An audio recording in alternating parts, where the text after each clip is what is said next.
Good morning, Elena Paige here. I'm in my creative studio.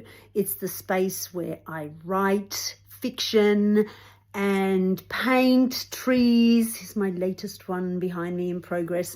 And I just had a musing today that I wanted to share with you as your fellow creative, because I don't know if you notice this, but what I often notice in my writing, but it usually shows more when I'm painting. So I notice the same lessons are there across both mediums, but for some reason when I'm writing, these lessons can kind of creep past and I don't notice them quite as much. Whereas with painting, the lessons are more in my face. And then I think, that's what I'm doing in writing too, but just didn't realize I was doing that.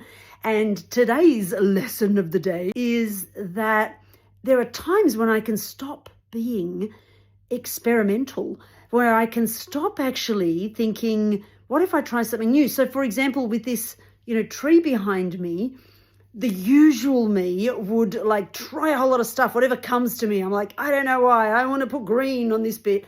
And I would put it there. And then maybe tomorrow I would be like, maybe green wasn't the best choice. And I put a bit of blue, but then because I had the green underneath, it somehow made the blue even better. And these sort of experimental moments I find, and in that process of layering our work with that experimental energy, even if tomorrow we have to change or correct it, is what makes it so amazing and often leads to creative breakthroughs.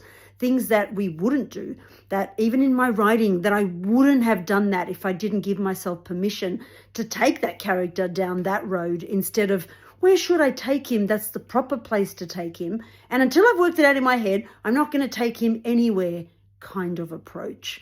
So I guess I'm asking you, do you sometimes lose your ability to experiment and it stalls you? And actually when you sit and realize, I'm doing that again, I'm not experimenting, I'm not playing, I'm not trying something new that I've never tried before, or just feeling like, if I want to make my character do that, then I'm going to make them do that. If I want to slap green on my painting, even if it ruins it, I'm going to give that a shot. So don't let that stop you. Go experiment and play. And I'm going to do the same because I got that message today. And my message to self is my message to you. Have a great creative day.